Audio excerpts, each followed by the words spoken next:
Mitos atau fakta? Mitos atau fakta? Selamat datang di mitos atau fakta. Silakan komen. Komen. Mitos atau fakta?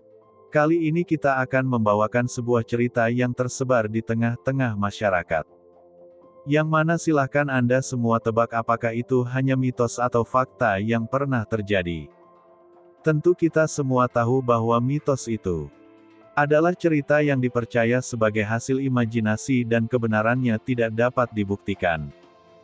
Sedangkan fakta adalah suatu peristiwa atau keadaan yang benar-benar terjadi dan dapat dibuktikan. Fakta dapat diperoleh melalui pengamatan terhadap suatu objek atau peristiwa. Sekarang masuk ke video. Habib Zaid bin Abdurrahman bin Yahya. Tentu saja kemungkinan tidak asing di telinga kita terlebih bagi para orang-orang yang pernah mendengarnya. Lalu disebutkan menurut kabar yang beredar bahwa Habib Zaid bin Abdurrahman bin Yahya adalah seorang ulama muda asal Hadramaut, Yaman, yang dikenal gigih dalam menjaga warisan intelektual Islam, khususnya manuskrip dan kitab-kitab kuno peninggalan ulama terdahulu. Ia berasal dari keluarga habaib yang terhormat dan berdedikasi tinggi dalam bidang keilmuan dan dakwah.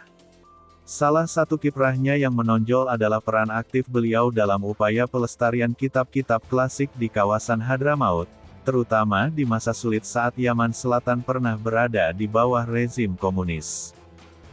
Lalu disebutkan menurut kabar yang beredar bahwa dalam suatu kesempatan, Habib Zaid menuturkan kisah kelam sejarah Hadramaut saat dikuasai oleh pemerintahan komunis.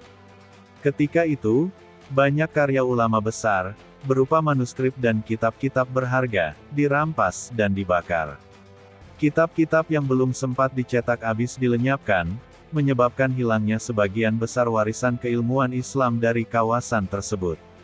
Hal ini mendorong para ulama dan masyarakat Hadramaut mengambil langkah dramatis. Mereka menyembunyikan kitab-kitab tersebut di dalam rumah, bahkan sampai menguburnya di dalam tanah, agar tidak dimusnahkan.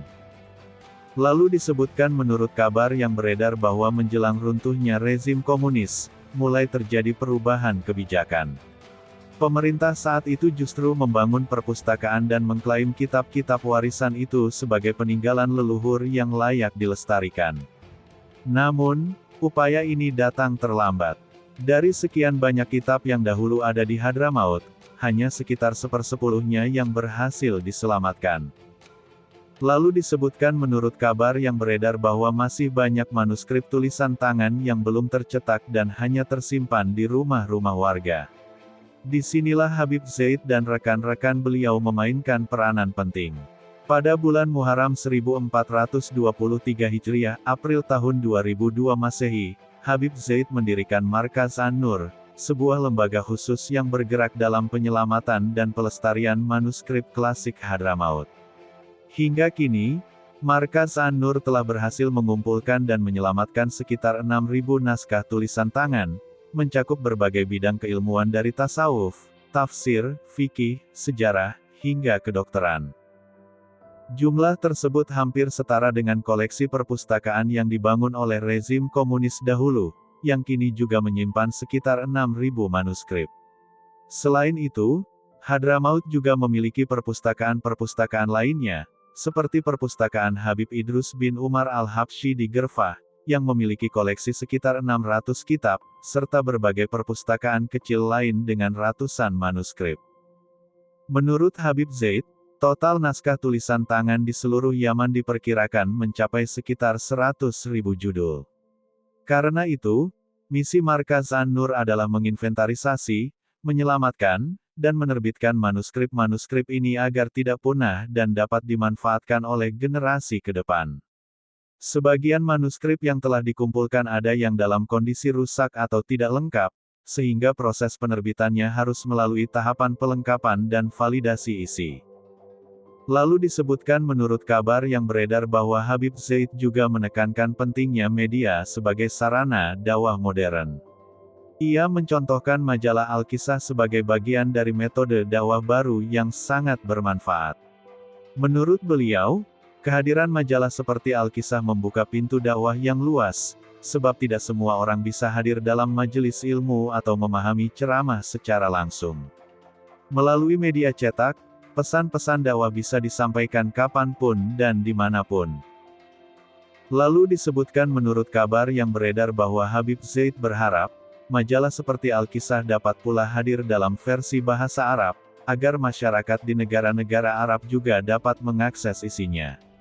Bahkan, menurutnya, akan sangat baik jika majalah itu memiliki versi digital dan terjemahan bahasa Inggris, agar cakupan dakwahnya bisa meluas ke seluruh dunia Islam dan masyarakat internasional.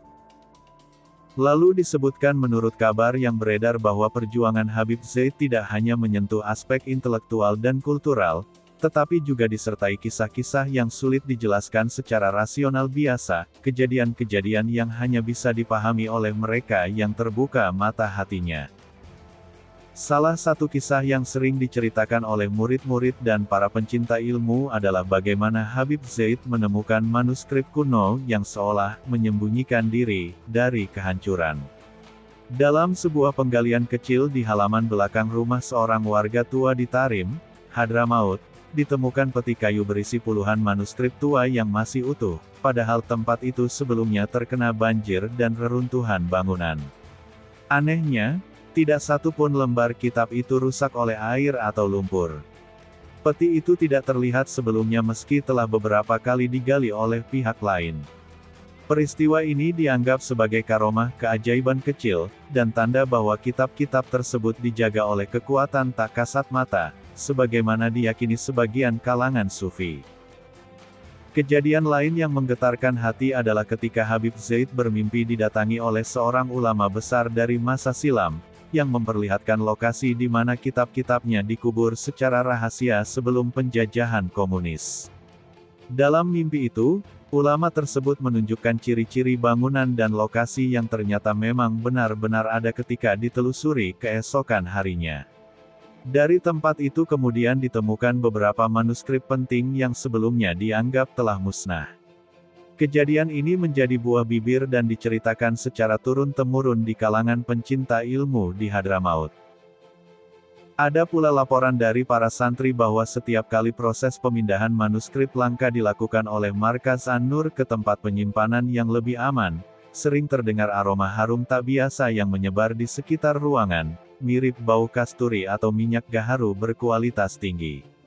Aroma itu muncul tanpa diketahui sumbernya dan hanya terjadi ketika kitab-kitab tertentu disentuh atau dibuka. Bagi sebagian orang, ini diyakini sebagai tanda keberkahan ilmu dan keberadaan ruh para aulia, wali Allah, yang merestui usaha tersebut. Di tengah minimnya fasilitas, pendanaan, dan ancaman dari pihak-pihak yang tidak senang dengan pelestarian ilmu Islam klasik, Habib Zaid tetap bergerak tanpa rasa takut, seakan mendapat kekuatan dan keberanian dari luar dirinya. Beberapa kali ia luput dari pengawasan aparat ketika membawa manuskrip-manuskrip keluar dari area rawan untuk diselamatkan. Padahal daerah itu sedang diperketat pemeriksaannya. Lalu disebutkan menurut kabar yang beredar bahwa sebagian pihak menganggap bahwa gerakan pelestarian manuskrip dan ilmu klasik yang digagas oleh Habib Zaid melalui Markaz An-Nur terlalu elitis dan hanya bisa diakses oleh kalangan tertentu.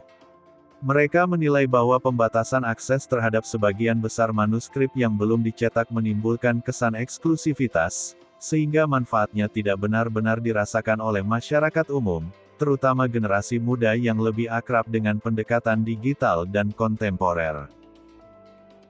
Lalu disebutkan menurut kabar yang beredar bahwa karena keberanian Habib Zaid dalam menyuarakan penolakan terhadap kekuasaan komunis di masa lalu, ada pihak-pihak tertentu yang menilai bahwa gerakannya bukan sekadar dakwah atau pelestarian ilmu, tetapi menyimpan agenda politik kultural, seperti menghidupkan kembali dominasi kultural para habaib atau golongan elit Sayyid dalam masyarakat Hadramaut. Lalu disebutkan menurut kabar yang beredar bahwa beberapa kelompok modernis atau salafi mengkritik Habib Zaid karena dianggap terlalu terikat pada metode tradisional dan tidak cukup membuka diri terhadap reformasi pemikiran Islam yang lebih kontekstual. Mereka beranggapan bahwa terlalu banyak menekankan pada manuskrip lama dan tradisi klasik bisa membuat umat Islam tertinggal dari perkembangan zaman dan ilmu pengetahuan modern. Lalu disebutkan menurut kabar yang beredar bahwa beberapa pengkritik ekstrim bahkan menuduh bahwa cara beliau dan para pengikutnya memperlakukan kitab-kitab serta menceritakan karomah para ulama terdahulu dapat mendorong kultus individu dan tahayul, terutama ketika dikaitkan dengan kejadian-kejadian di luar nalar yang diceritakan oleh murid-murid beliau. Bagi sebagian kalangan rasionalis, pendekatan semacam ini justru kontraproduktif terhadap dakwah Islam yang ilmiah dan rasional. Lalu disebutkan menurut kabar yang beredar bahwa dalam dunia yang semakin bergerak ke arah digitalisasi, ada pula suara yang menyayangkan bahwa karya-karya yang dikumpulkan oleh Markaz An-Nur belum sepenuhnya dialihkan ke bentuk digital, sehingga akses terhadap khazanah ilmu tersebut masih terbatas pada kalangan tertentu di Hadramaut atau para pelajar yang tinggal di sana. Bagaimana menurut Anda semua? Apakah cerita di atas adalah mitos dan cerita sebelum tidur atau memang fakta? Silahkan tulis di kolom komentar. Note: kami bertanya kepada Anda yang mendengar dan melihat video ini.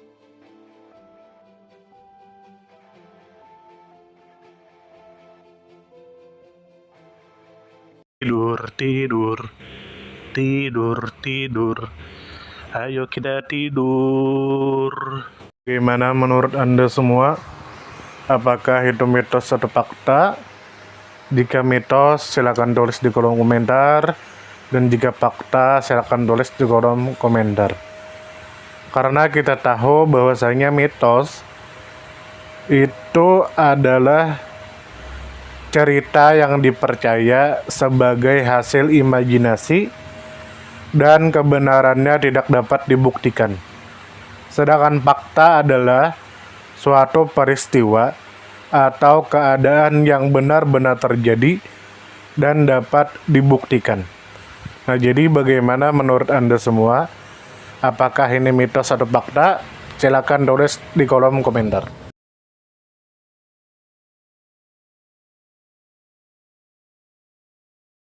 Mitos atau fakta?